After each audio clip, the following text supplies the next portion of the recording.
Hi, I'm Craig with ApplianceVideo.com. Today, we'll be taking a look at the high-limit thermostat that is located underneath the cooktop on this Samsung gas oven.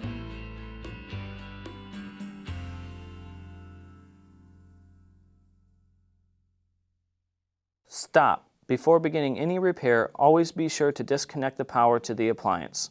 It is also recommended to test the outlet for the proper voltage. Remember to also turn off the gas. The main reason why you'd be replacing your cooktop high-limit thermostat is that the unit has overheated, causing it to pop, and you no longer have power. Now, click on the link below to view this repair video. ApplianceVideo.com guides you step by step, giving you the confidence to avoid recalls and callbacks, also saving time on repairs. Whether you're up against an uncommon repair or the latest appliance on the market, our videos have been created with you in mind. Our growing library of videos have been produced using our factory-certified technicians who have extensive infield experience over the past 30 years.